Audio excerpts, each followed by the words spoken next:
Listen, I can't guarantee that you will have a flawless experience, but if you are my best friend and you are looking to get into RV camping, this is something that I would probably tell you to go look at and consider buying for yourself. So let's go take a look.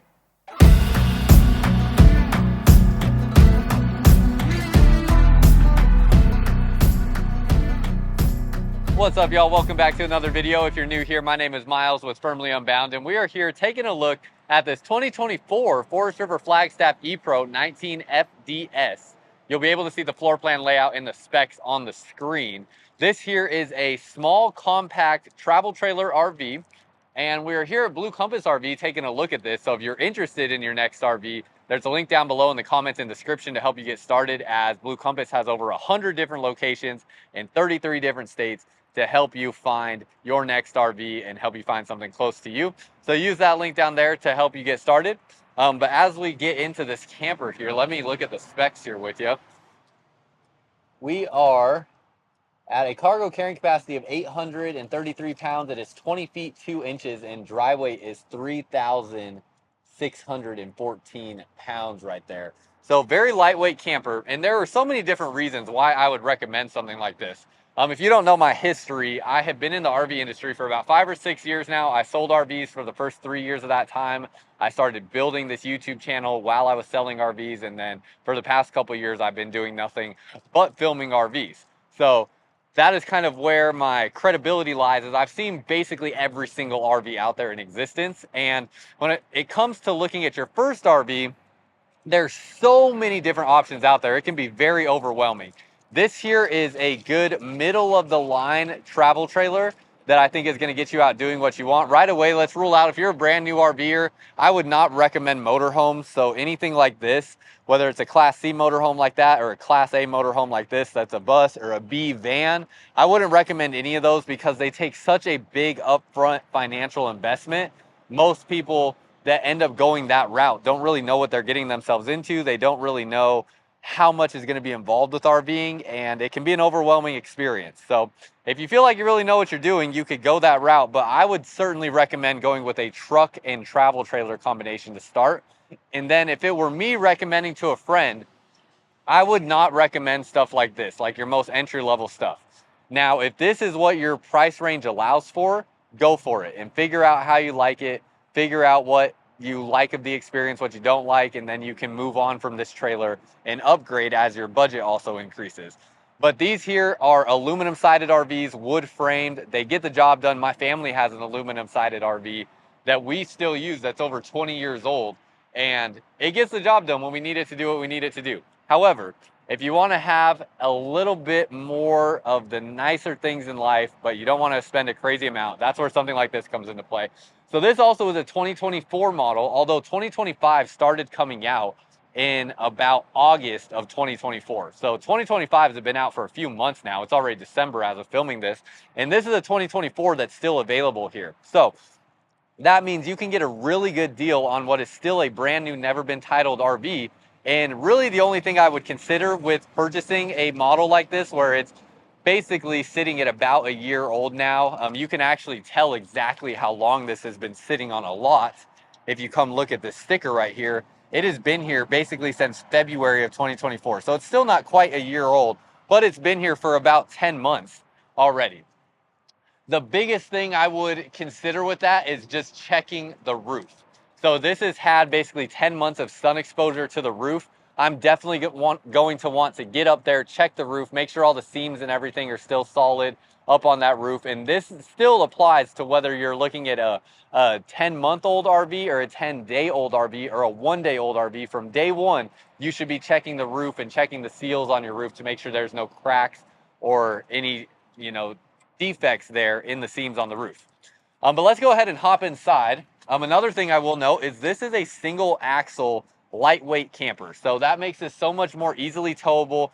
Again, for a first timer, the smaller the profile of the travel trailer, the easier and more comfortable your experience is going to be. The only harder thing about a smaller travel trailer is they're harder to back up. The smaller the trailer is, the more it sways on you quickly. So that is the only thing, is it makes it a little bit harder to back up. Other than that, it's going to be the most comfortable towing experience. And if you have a half-ton truck like me, you're going to easily be able to tow something like this. Here we have liquefied. This is a black tank treatment you can get from our friends Matt's RV Reviews. That is on Amazon. That's a black tank treatment that is going to help clean out your black tanks, make sure that everything decomposes properly and your RV stays smelling fresh. As we walk inside here, this screen door does have this slingshot that allows that screen door to close on its own. And you do have a privacy curtain here in the window, which is very nice that it already comes installed with that. This is also a friction hinge door, so although it is windy out here, it is not like blowing closed on me. And there's a latch here to hold the door open. Couple nice things to mention on this as well. You do have frameless windows on this travel trailer. The more aggressive all-terrain tires just gives it a better look. And then you do have 12-volt heat pads on your water tanks. So those are basically literally like a heating pad on your water tanks to keep them from freezing. So all nicer things that you don't get in less expensive travel trailers. With this travel trailer here, you can see the price on this is right at about $27,995. So with that price there, you can definitely get stuff that's in this size range that will be, you know, literally up to $10,000 less. That's RVs like this one here next to us. But there's a lot that you don't get in terms of quality. So I would say, in my opinion, it is worth going up to $10,000 if you can afford it to get into something like this. And then if you're financing something like this, typically you'd be looking at about $3,000 down. And then that would get you somewhere probably around, gosh, it's probably going to be around like $300 to $400 a month, I would think. I could be a little off on that, but that's kind of my estimate, just going off the top of my head. You can see it says $309 a month there. That is with a 9.99% rate and 20% down. So $309 would be with, if you put basically like closer to $6,000 down. So yeah, so that's kind of where you'll be at with the financing picture. Great floor plan layout in here. I would not recommend this floor plan layout to someone that had kids. If you had kids, the same brand or brand similar to it also make bunkhouse models in this same size.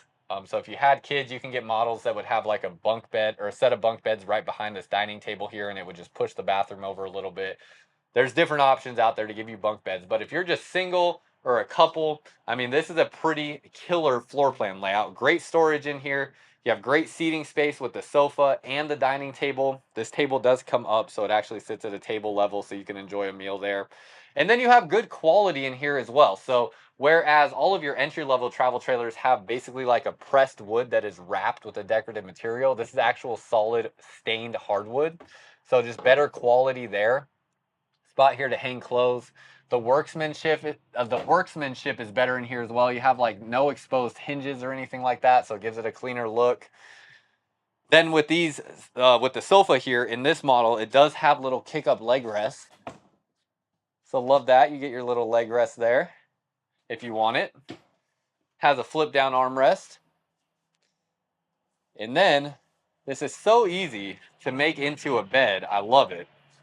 Let me get this into the bed position for y'all here so you can see what it looks like and show you how easy this is. This is my favorite Murphy bed setup that I can think of that I've seen, and I'll explain why here in just a second.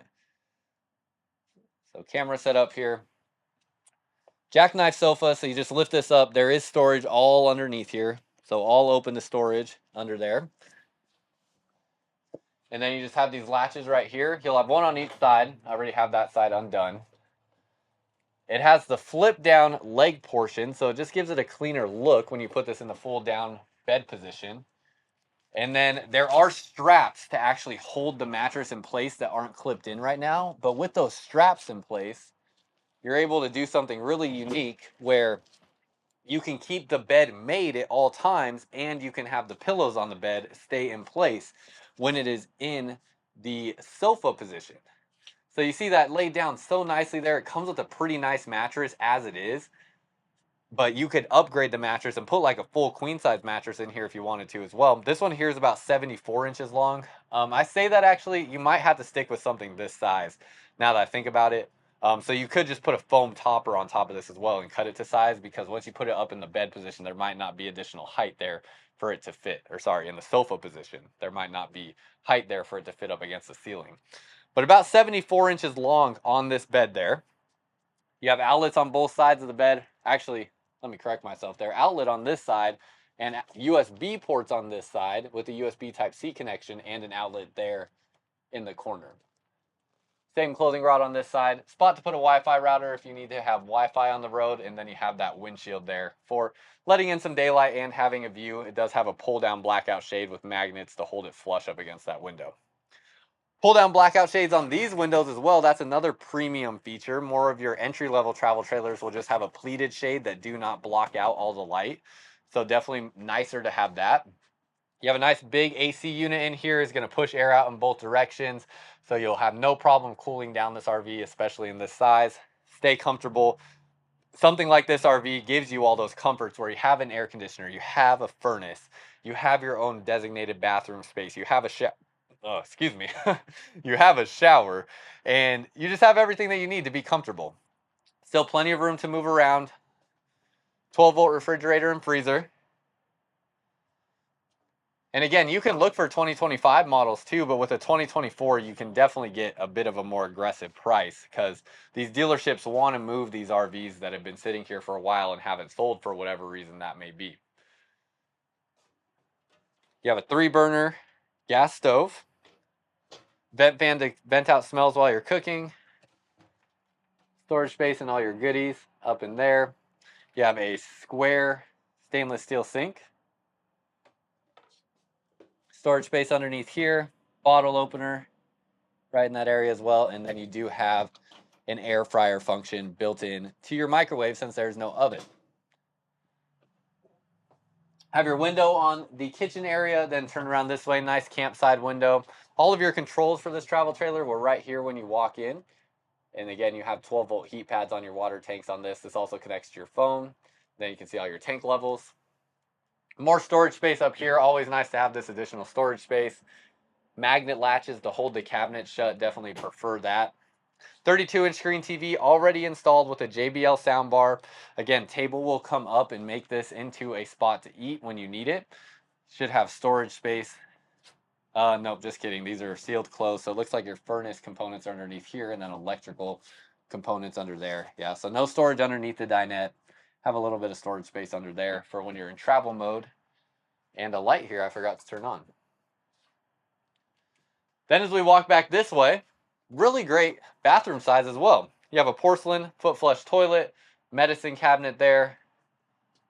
Plenty of room to walk around and do your business in the morning. Big stainless steel sink, lots of countertop space, again, for this size of a travel trailer. Good storage in here. You have the bigger Max Air vent fan, so it will actually vent out your smells in here pretty dang good. And then you have storage space right here.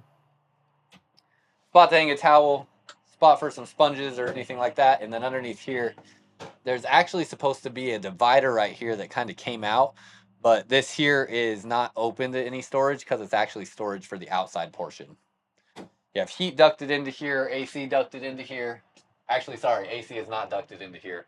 You'll just have a little bit of a gap when you close the door so the air can get into the space. And then with your shower, you have the shower miser system on here. So this is actually going to recirculate water through this portion, and this will all turn white when the water is hot, letting you know that you can switch the water to then go to the shower head so you don't waste any water. It is a plastic 2-piece shower, and ceiling height is only good for about 6'2", maybe 6'3" up into that skylight. It is a pretty tight shower.